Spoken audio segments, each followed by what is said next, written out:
नमस्कार लर्नर्स, मैं उत्तराखंड मुक्त विश्वविद्यालय के सामुदायिक रेडियो 91.2 एफएम से बोल रही हूँ। आज हम जैसे जानते हैं कि दिसंबर का माह चल रहा है। ये साल का अंतिम माह होता है। इस माह में मैं कुछ ऐसी अद्भुत डिस्कवरीज यानी कि खोजों को लेके आई हूँ जो अज्ञात रही है या कई लोगों को ज्ञात ही नहीं है। तो कहने का मतलब है पूरा 2023 का कंक्लूजन जो है हम आज के रेडियो टॉक में डिस्कस करेंगे। आज जैसे कि आप जानते हो, मेरा नाम डॉक्टर रुचि पांडे है। मेरे साथ आज डिपार्टमेंट ऑफ बॉटनी की डॉक्टर पूजा जुयाल मैडम भी प्रेजेंट है। वो भी अपने कुछ विचार रिलेटेड टू बॉटनी या रिलेटेड टू साइंस कहते हैं डिस्कवरीज डिस्कस करेंगी। नमस्कार, मैं डॉक्टर पूजा जुयाल बॉटनी डिपार्टमेंट से, उत्तराखंड मुक्त विश्वविद्यालय से। जैसे कि हम जानते हैं, विचारों की गति कभी धीमी नहीं होती है और इन वैज्ञानिक सफलताओं का प्रभाव हमारे जीवन जीने, काम करने और आसपास की दुनिया से जुड़ने के तरीकों को फिर से परिभाषित करता है। सबसे बड़े पैमाने पर अंतरिक्ष अन्वेषण से लेकर एकल कोशिका स्तर पर निदान तक ये सफलताएं नव प्रवर्तकों को संभव की सीमाओं को आगे बढ़ाने के लिए प्रेरित करती हैं। उभरते रुझानों, नई खोजों और अद्वितीय दृष्टिकोण से आगे बढ़ने के लिए हमेशा हमें प्रेरित करेंगी। हम इस बातचीत में इन मुख्य खोजों के बारे में बता रहे हैं। जैसे कि हमारी पहली खोज है जेम्स वेब की स्पेस टेलीस्कोप। यह याद दिलाने की आवश्यकता नहीं है कि हमारा ब्रह्मांड कितना अविश्वसनीय रूप से विशाल है। जेम्स वेब ने स्पेस टेलीस्कोप की सबसे पहली तस्वीर विस्मयकारी थी। हालांकि यह अब तक बनाया गया सबसे तकनीकी रूप से उन्नत शक्तिशाली टेलीस्कोप है। हमारे ब्रह्मांड के बारे में सीख भविष्य के मिशनों और आने वाली पीढ़ियों के अन्वेषण को बढ़ावा देगा। हाल ही में चंद्रमा पर नवीनतम मिशन नासा के आर्टेमिस प्रोग्राम के रूप में यह लॉन्च किया गया था, जो मंगल ग्रह पर भविष्य के मिशन का मार्ग प्रशस्त करेगा। अंतरिक्ष अन्वेषण का यह नया युग अंतरिक्ष विज्ञान से परे क्षेत्रों में तकनीकी प्रगति को बढ़ावा देगा और समग्र खाद्य विज्ञान, कृषि और यहाँ तक कि सौंदर्य प्रसाधन जैसे वास्तविक दुनिया के अनुप्रयोगों में प्रगति को हमेशा प्रोत्साहित करेगा। यानी कि जेम्स वेब का टेलीस्कोप हमारे इस समय पर हमें आगे बढ़ने की तरफ को अग्रसर कर ही रहा है और भविष्य में भी इसका अनुप्रयोग हमारी दुनिया को बदल देगा। दूसरी खोज जो मैं डिस्कस करूंगी वो है प्रोटीन अणु की मुड़ी हुई 3D संरचना, 3 डायमेंशनल स्ट्रक्चर जो है प्रोटीन अणु का। जैसे कि हम जानते हैं, दशकों से हम जानते हैं कि वैज्ञानिक समुदाय प्रोटीन कार्य और 3D संरचना के बीच संबंधों की अधिक समझ का प्रयास कर रहा है। यानी कि उसकी 3D संरचना किस तरह से होती है उस पर हमेशा प्रयास करने में लगा और ये खोज कब से चलती आ रही है। कुछ थोड़ा बहुत इस पर जो खुलासा हुआ है, थोड़ा बहुत इस पर रिजल्ट निकला है, कंक्लूड निकला है, वो ये है जब 2022 में डीप माइंड से इस पर फोकस किया गया तो देखा गया कि प्रोटीन अणु की मुड़ी हुई 3D संरचना का अनुमान अल्फा फोल्ड 2, रोजिटी टी फोल्ड और TR100 setae x single algorithm का उपयोग करके एक लीनियर अमीनो एसिड के अनुक्रम से लगाया जा सकता है। एल्गोरिथम की भविष्यवाणी से अज्ञात संरचनात्मक डेटा वाले मानव प्रोटीन की संरचना 4800 से घटाकर 29 कर दी है। अर्थात आप समझ सकते होंगे कि 4800 से घटाकर ये कितनी कर दी गई है, 29 कर दी गई है। प्रोटीन की संरचना की भविष्यवाणी करने की क्षमता का सभी जीव विज्ञानों पर प्रभाव पड़ा है। भविष्य में प्रमुख चुनौतियों में आंतरिक अव्यवस्था गुणों वाले प्रोटीन का मॉडलिंग करना और वे प्रोटीन को शामिल करना जो पोस्ट ट्रांसलेशन संशोधन यानी कि पोस्ट ट्रांसलेशन मॉडिफिकेशन या कह सकते हैं पर्यावरणीय परिस्थितियों के अनुसार संरचना को बदलते रहते हैं। इस पर डिस्कस करना क्या होगा, इजी होगा। प्रोटीन मॉडलिंग से परे AI से मतलब हमारे यहाँ पर आर्टिफिशियल इंटेलिजेंसी से है हमारा की प्रगति वर्क फॉलो को एक नया आकार देना और कई उद्योगों और विषयों में खोज क्षमताओं का विस्तार करना जारी रखती है। मैं अब पूजा मैडम से कहूंगी कुछ खोजों के डिस्कशन पर वो अपने विचार डाले, कुछ जो खोजें डिस्कवर्ड हुई हैं उन पर वो अपने विचार डाले। तीसरी खोज है जो सिंथेटिक जीव विज्ञान में रुझान को विकसित करती है। सिंथेटिक जीव विज्ञान में बायोमोलिक्यूल्स और सामग्रियों की एक श्रृंखला जैसे चिकित्सा का निर्माण करने के लिए इंजीनियरिंग का प्रयोग करके जैविक प्रणालियों यानी सूक्ष्म जीव जिसके लिए जीनोम का एक बड़ा हिस्सा या पूरे जीनोम का डिजाइन बदलना या चेंज किया जाना चाहता है का उपयोग करके सिंथेटिक मार्गों को फिर से परिभाषित करने की क्षमता रखता है। स्वाद, कपड़े, भोजन और ईंधन। उदाहरण के लिए सूअर के अग्नाशय यानी पैनक्रियास के बिना इंसुलिन का उत्पादन किया जा सकता है। गायों के बिना चमड़े का उत्पादन भी किया जा सकता है और मकड़ियों के बिना मकड़ी के रेशम का उत्पादन किया जा सकता है। यह सिंथेटिक तरीके से इनको बगैर नुकसान पहुंचाए किया जा सकता है इन जीवों को। अकेले जीव विज्ञान में क्षमता अविश्वसनीय है, लेकिन जब रिनोवेशन यानी विनिर्माण उद्योगों पर लागू किया जाता है तो सिंथेटिक जीव विज्ञान भविष्य की आपूर्ति श्रृंखला चुनौतियों को कम कर सकता है और इसका दक्षता बढ़ा सकता है। अधिक टिकाऊ दृष्टिकोण के साथ बायोपॉलीमर या वैकल्पिक सामग्री के लिए नए अवसर पैदा भी कर सकता है। आज टीमें चयापचय को नियंत्रित करने, जीन अभिव्यक्ति में हेरफेर करने और जैव उत्पादन के लिए मार्ग बनाने के लिए एआई यानी आर्टिफिशियल इंटेलिजेंस आधारित चयापचय यानी मेटाबॉलिज्म मॉडलिंग का CRISPR उपकरण और सिंथेटिक आनुवंशिक सर्किट का उपयोग करती हैं। जो हम चौथी डिस्कवरी करेंगे वो है सिंगल सेल मेटाबॉलिज्म की ने उच्च उड़ान इस समय भर रखी है। जैसे कि पूजा मैडम ने अभी बताया कि बिना किसी जीव को नुकसान करे हम इस समय, बिना मकड़ी का नुकसान करे हुए, बिना रेशम के कीड़े को नुकसान करे हम रेशम उद्योग को, और बिना किसी जानवर का नुकसान करे बिना हम ये चमड़ा उद्योग को इस समय आगे प्रोग्रेस में जा सकते हैं। यानी कि कहने का मतलब है किसी जीव का नुकसान किए बिना हम इन सब चीजों को प्राप्त कर सकते हैं। और हमारा इस साल सिंथेटिक जीव विज्ञान ने इस क्षेत्र में बहुत बड़ी उपलब्धि प्राप्त करी है।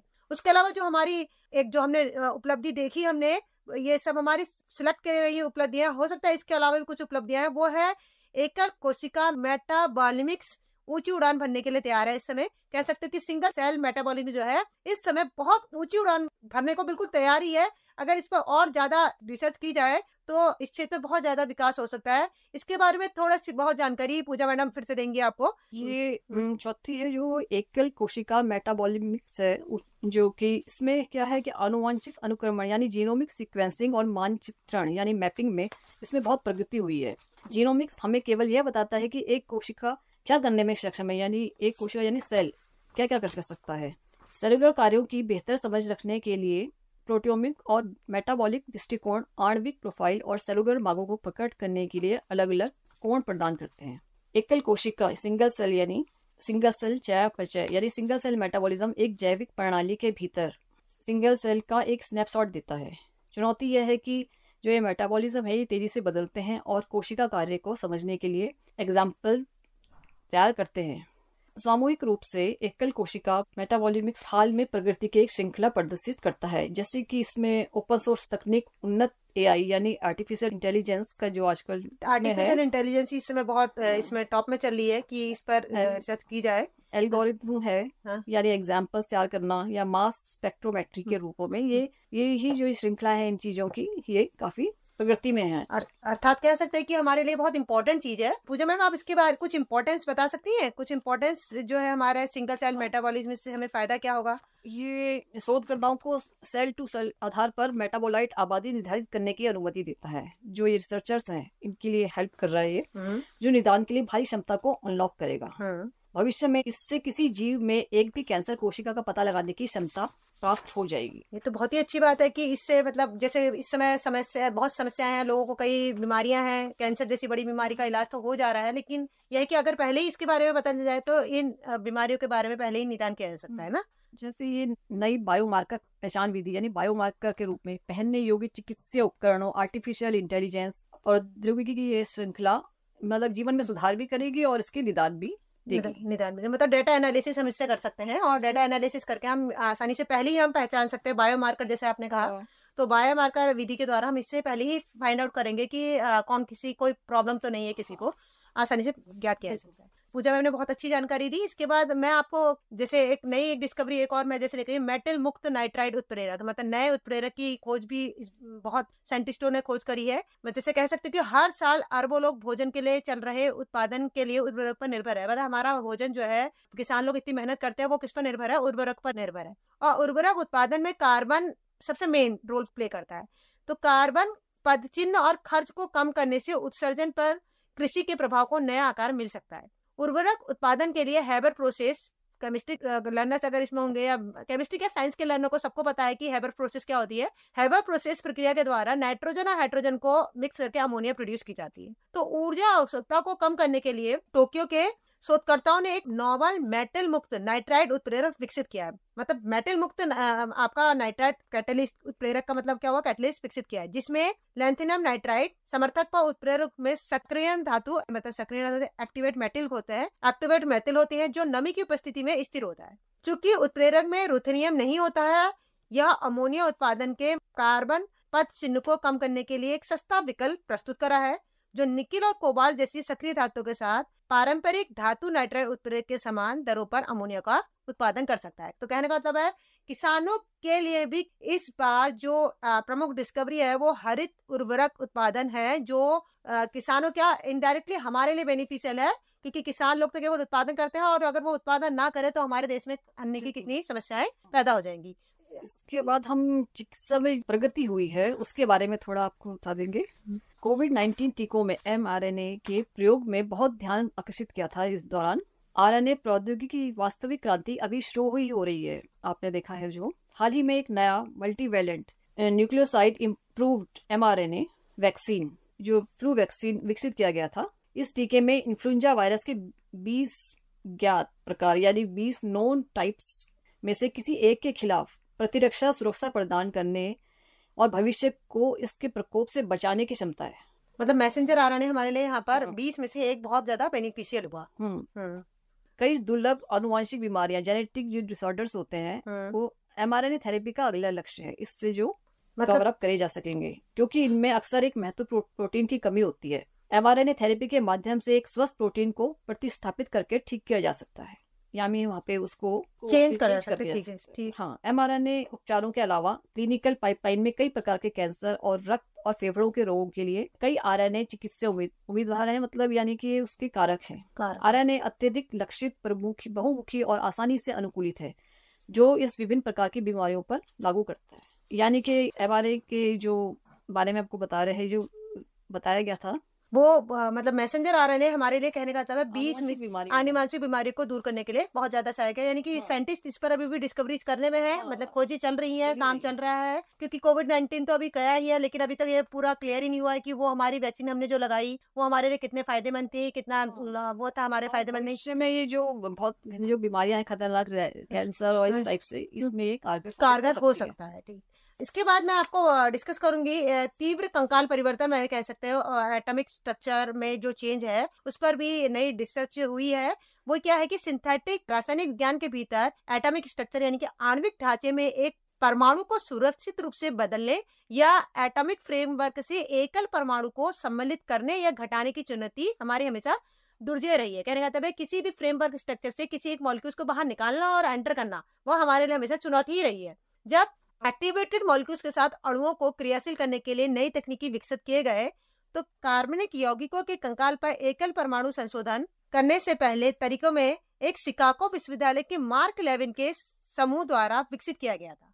यह पिरामिडीन और क्विनोजॉल के वहन को कम करने के लिए पैनोजॉल और इंडोल कोर के एन बॉन्डिंग बंध पर चयनात्मक क्लींजिंग को सक्षम बनाता है। कहने का मतलब है इसमें कार्बन की रिक्वायरमेंट नहीं है, नाइट्रोजन और नाइट्रोजन बॉन्डिंग की रिक्वायरमेंट होती है, क्योंकि पैराजॉल और इंडोजॉल जो होता है नाइट्रोजन के क्या है, आपके हेट्रोसाइक्लिक कंपाउंड्स हैं। आपके कंकाल उत्पादन विधियों के और विकास के व्यवसायिक रूप से उपलब्ध अणुओं को तेजी से डाइवर्सिफिकेशन यानी कि विविधीकरण हो सकेगा, जिससे कार्यात्मक अणुओं, अकार्यात्मक अणुओं से हमारा मतलब है एक्टिव मॉलिक्यूल और आदर्श दवा उम्मीदवारों को बहुत तेजी से इसकी खोज हो सकेगी। कहने का मतलब है ये हमारे आगे के उम्मीदवारों के लिए खोज करने के लिए बहुत ज्यादा इम्पोर्टेंट है। इसके अलावा जो है अंग पुनर्जन्म को आगे बढ़ाने के लिए इस समय हमारे महान वैज्ञानिक बहुत ही तेजी से कार्य कर रहे थे, और हमारे लिए बहुत ज्यादा खुशी की बात यह है कि 2050 तक प्रति वर्ष 3.6 मिलियन से अधिक लोग जो अपने अंगों को नष्ट होने का अनुमान लगा के बैठे थे, उनको अंगों को पुनर्जन्म मिल सकता है। ये वैज्ञानिकों ने खोज करके बताया है। कहने का मतलब है ऐसा मान के चल रहे थे कि 2050 तक लोगों के अंग बहुत ज्यादा क्या हो जाएंगे, कार्य डैमेज होने की क्षमता है, क्योंकि खान पान और रहन सहन इस तरह से हो गया है कि अगर अंग वो डैमेज हो गया तो उसको दोबारा से कैसे यूज किया जा सकता है, उसका दोबारा कैसे डेवलप किया जा सकता है। लेकिन हमारे महान वैज्ञानिकों ने इस पर क्या करी, रिसर्च करी, और लंबे समय तक वैज्ञानिकों का मानना था कि अंगों के पुनर्जन्म के लिए सबसे बड़ी कुंजी नसों की उपस्थिति होना होता है। लेकिन डॉक्टर मुनेओका और उनकी टीम द्वारा किए गए काम ने स्तनधारियों के अंग पुनर्जन्म के लिए यांत्रिकी भार के महत्व को प्रदर्शित किया। जरूरी नहीं है कि नसें हो, वो कह रहे यांत्रिकी भार को इम्पोर्टेंस दी और तंत्रिका की अनुपस्थिति पुनर्जन्म को बाधित नहीं करती है। टफ्ट्स विश्वविद्यालय के शोधकर्ताओं द्वारा अंग पुनर्जन्म की प्रगति भी हासिल की गई, जिन्होंने मेढक में दीर्घकालीन अंग पुनर्जन्म को सफलतापूर्वक सक्षम करने के लिए सबसे पहले योग्य बायोरिएक्टर का यूज करके बायोरिएक्टर के माध्यम से तीव्र मल्टी ड्रग्स डिलीवरी का उपयोग किया। यह प्रारंभिक सफलता संभावित रूप से मनुष्य के लिए बड़े अधिक जटिल ऊतक इंजीनियरिंग को प्रकृति में जन्म दे सकता है, जिससे सैनिक दिग्गज, मधुमेह रोगी, अंग विच्छेदन और आघात से प्रभावित लोगों के लिए बहुत ज्यादा लाभ होगा। कहने का आपको तात्पर्य समझ में ही आ गया होगा डायरेक्टली कि हमारे महान वैज्ञानिक जो थे टफ्ट्स विश्वविद्यालय के, उन्होंने इतनी अच्छी खोज करी। उन्होंने ये इसके लिए क्या यूज करा, मेढक को एक मीडिएटर लेके स्टार्टिंग उस पर अप्लाई करा और देखा कि इस पर बहुत ज्यादा फायदा हुआ है। पूजा मैम एक डिस्कवरी के और डिस्कस करेंगी, थोड़ा जो कह सकते हो केमिस्ट्री और बायो दोनों से कंबाइंड है, वो है हमारी परमाणु संलयन यानी कि एटॉमिक फ्यूजन और इग्निशन। एटॉमिक फ्यूजन के साथ साथ अधिक शुद्ध ऊर्जा कैसे रहे, जबकि आप जानते हैं एटॉमिक फ्यूजन में बहुत ज्यादा अमाउंट ऑफ एनर्जी क्या होती है, रिलीज होती है। लेकिन ये साइंटिस्टों ने प्रूव करा कि एनर्जी तो रिलीज हो रही है लेकिन ये हार्मफुल नहीं है। ये दिस इज द बेनिफिशियल। ठीक है, बेनिफिशियल कैसे है देखिए मैम बताएंगे आपको। परमाणु संलयन वह प्रक्रिया है जो सूर्य और तारों को शक्ति प्रदान करती है। दशकों से ऊर्जा यानी जो एनर्जी है के स्रोत के रूप में पृथ्वी पर परमाणु संलयन की नकल करने का विचार सिद्धांत रूप में ग्रह की सभी भविष्य की ऊर्जा जरूरतों को पूरा कर सकता है। लक्ष्य प्रकाश परमाणु को इतनी ताकत से टकराने के लिए मजबूत करना है कि वे विलीन हो जाएं, यानी लीन हो जाएं, मतलब छुप जाए, नष्ट हो जाए, खत्म हो जाए और खपत से अधिक ऊर्जा छोड़ें। हालांकि सकारात्मक नाभिकों के बीच विद्युत प्रतिरक्षण पर काबू पाने के लिए उच्च तापमान और दबाव की आवश्यकता होती है। एक बार काबू पाने के बाद संलयन यानी कि फ्यूजन बड़ी मात्रा में ऊर्जा प्रदान करता है। जब फ्यूजन होता है तो ऊर्जा प्रदान करेगा, जिससे पास के नाभिक के संलयन को भी संचालित करना चाहिए। संलयन शुरू करने के पिछले प्रयासों में मजबूत चुंबकीय क्षेत्र और शक्तिशाली लेजर का उपयोग किया गया था, लेकिन वह उपभोग की तुलना में अधिक ऊर्जा उत्पादन करने में असमर्थ थे। जो पहले यूज होता था वो, लेकिन वो उतना ऊर्जा उत्पन्न नहीं कर पाते थे। लॉरेंस लिवरमोर नेशनल लेबोरेटरी की इग्निशन सुविधा के शोधकर्ताओं ने बताया कि टीम परमाणु संलयन शुरू करने में सक्षम थी, जिसने इस्तेमाल किए गए 2.05 मेगाजूल लेजर से 3.15 मेगाजूल ऊर्जा बनाई। ये तो बहुत ही बड़ी उपलब्धि है। 2.05 से 3.15 मेगाजूल ऊर्जा बनाई। हालांकि एक बड़ी उपलब्धि है, लेकिन हमारे ग्रिड को बिजली देने वाले एक कार्यशील परमाणु संयंत्र की वास्तविकता बनने में अभी भी कई दशक लग सकते हैं। इसमें आप रुचि में आप कुछ कहना चाहेंगे? हाँ, मतलब कहने का तब 2.05 मेगाजूल से 3.15 लगभग बहुत ज्यादा अमाउंट ऑफ एनर्जी बनाई उन्होंने, और इसकी उपलब्धि से अभी वो कह रहे हैं इतनी बनाई है लेकिन अभी इसका रिजल्ट कुछ नहीं आया है, वेटिंग पे है, क्योंकि वास्तविकता में इसको अभी बनने में कई दशक लग सकते हैं। कह सकते हो कि क्योंकि कोई भी काम आसानी से होता नहीं है, कई कार्यों को करने में बहुत महत्वपूर्ण बाधाएं आती हैं। हो सकता है इस काम में बाधाएं जो होंगी वो होगी सुरक्षा। इसके सबसे पहले तो मैंने इतनी ज्यादा ऊर्जा निकल ली है तो सुरक्षा सबसे बड़ी हमारी असुविधा यानी कि बाधा है। लेजर उत्पन्न के लिए आवश्यक ऊर्जा कहाँ से आएगी इतनी सारी, बर्बाद ऊर्जा का क्या करेंगे, साइड प्रोडक्ट जो निकलेंगे, उप उत्पाद जो निकलेंगे उसका क्या किया जाएगा, इसके बारे में अभी भी कोई मतलब रिजल्ट नहीं निकला है, वेटिंग में है, जिन्हें सफल होने से पहले संबोधित किया जाता है। ये सब चीजें एक्सप्लेन की जाती है कि भैया जब कोई हम डिस्कवरी करते हैं उससे पहले संबोधित किया जाता है, लेकिन अभी तक इसका रिजल्ट निकला ही नहीं कि इनका क्या होगा। तो ये वेटिंग में कह सकते हैं कि ये जो एटम फ्यूजन है, जो फ्यूजन है वो एक पत्थर साबित मील का पत्थर साबित है अभी। तो जो हो भी सकता है अभी, मतलब रिजल्ट तो हमें निकला नहीं है, तो ये मील का पत्थर है जो एक उपलब्धि इस आधार पर भरी कह सकते कि अगर हमने ये उपलब्धि प्राप्त कर ली तो ये भविष्य की प्रगति को हमारा मार्ग प्रशस्त करेगी, के लिए हमारे बहुत रास्ते खुलेगी, लेकिन अभी हमारे लिए मील का पत्थर है। तो आशा करती हूँ आपको हमारी और पूजा मैम और मेरे द्वारा दी गई जानकारी पसंद आई होगी। धन्यवाद।